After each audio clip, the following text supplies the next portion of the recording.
Kolay gelsin. Nasılsın? İyisin inşallah. Hüdapar'ı duymuş musun?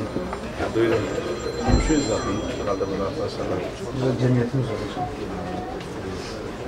Başkanım sağ olasın. Kolay gelsin. Teşekkür ederim. Çok Nasılsın? İyisin inşallah. İşleriniz nasıl? Çok şükür. Kolay gelsin. Yok inşallah. Sağ olasın.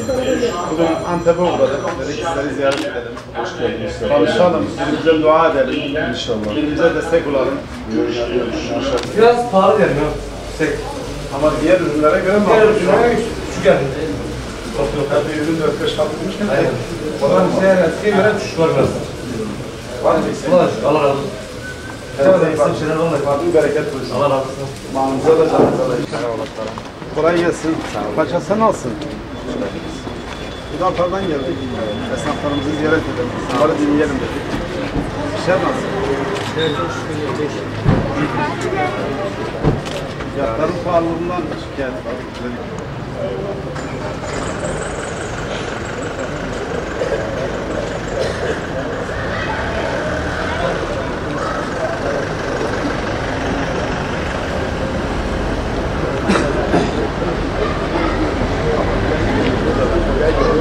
Buyurun başkanım. Selamünaleyküm. Kolay gelsin. Hayırlı işler. Hayırlı kazançlar. Ayaküstü dedik sizi ziyaret edelim. Allah razı olsun. Daha ziyaret etmemiz gereken hesaplar var. İşlerle aramız iyi. Nasılsın? İyisiniz. Ne yapıyorsun?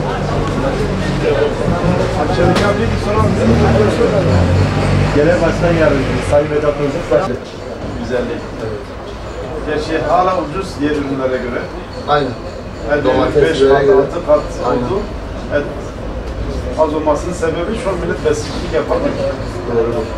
Ama geldiğinde Kurmancı'ya merkezi yani tabi inizi bina var. Van merkez? Van merkez.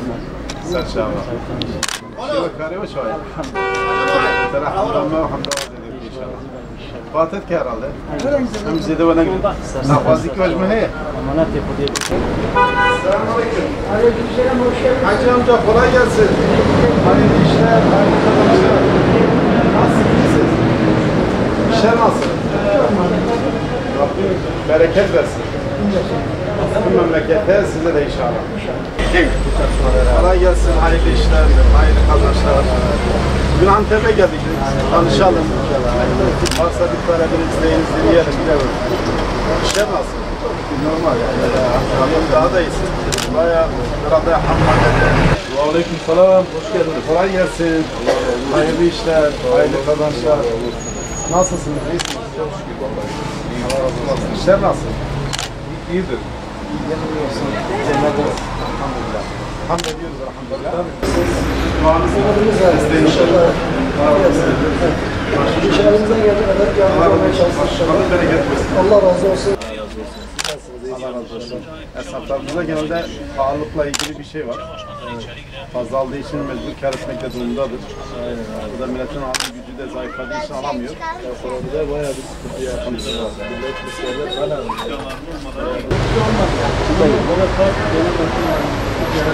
Genel Başkan Yardımcımız. Kolay gelsin. Nasılsınız? İyisiniz inşallah. Evet, fiyatları nasıl? Vallahi normal da milletin alım gücü. Çok güzelliği olmuş sanki. Bizde 120-130'da veriyoruz. 130'dan. Evet. Milletin Elimden geldiği kadar uygun devre çalışıyoruz. Başkanım bizim Mustafa Kara uzun akrabalar arkadaş. Daha kalabalığına akamayız. Allah maaşlar sizden arkadaşınız zaten. var mı bir talebinizde? Yok sağ olun. Zaten bu saatten sonra İktidar Parti oy vereceğim kalmadı. Yani bir Cumhurbaşkanlığımızdan gerçekçi konuşayım. Başkanlığı kendisine veririm. Diğer kadarıyla sizin işinden, Mustafa'nın işinden Hüdapar'a vereceğim. Allah razı olsun. Yani çünkü şimdiki yöneteceğim altı cebini doldurmaktan bize vermekten başka bir şey yok. Allah razı olsun. Hani Allah sizden de razı olsun. İnşallah başkanlığı devam Biz de eder. hizmet niyetiyle bir desteğinizi istiyoruz. Yok zaten size bir şey yok. Allah razı olsun. Allah. Genel Başkan Yardımcımız Vedat Turgut. Genel Başkan Yardımcımız Sayın Vedat. Selamünaleyküm. Kolay gelsin. Hayırlı işler. Paşam. Maşallah sen büyümüşsün, baba yardımcı oluyorsun he? Elemanım. Elemandır he. Çok iyi yapıyorsunuz. Ailesinden. İyi yapıyorsunuz. gençler büyüdükten sonra hiçbir şey etmiyor. Şimdi Ağaç size gerçekten gelsin. eğilir. Ama bunu şimdi işte bunu böyle bilmiyoruz şeyler. Büyüklerimiz yani. Öyle nesil değişti yine. Çok değişti nesil. Küçükken ben ilkokula gittim, duaları biliyorum. Şimdi resmi ders yaptılar, doğru mu? Doğru. Buna rağmen yani biz küçüklüğümüzde bilmiyorum ama bunları söylesem bir tane dua bilmezler. Şimdi neredeyse her dükkan altında aşağı dükkan. Her tarafa açık. Her tarafa şey. açık. Aşağımızda var, yukarımızda var. Burada da ister istemez. Rabbim İslam'a, Müslümanlara, ahiretimize, dünyamıza kim hizmet edilirse Rabbim onları muvaffak etsin. Amin, amin. Duanızı bekliyoruz. Amin. Allah inşallah. Görüşmek üzere. Bu kadar. Giriyor muyuz böyle?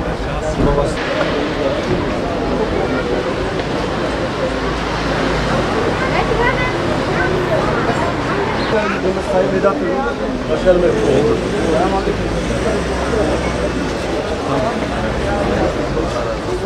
Sen nasılsın? Çok şükür. Nasılsın? Allah razı olsun. Nasılsın? İyisin. Allah razı olsun. İşler nasılsın? Rabbim bereket versin. Hoş geldiniz.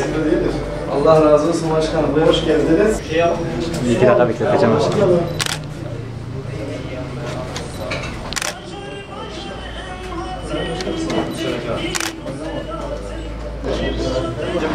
Selamünaleyküm. Kolay gelsin. Hayırlı işler, hayırlı kazançlar. Bu da pardon merkezden geldik. Müşkere varsa bir talebeli isteğiniz. Allah razı olsun. Bizim daha ziyaret etmemiz gereken esnaflar var. Var mı isteğiniz? Camı da olur. Duanızı bekliyoruz.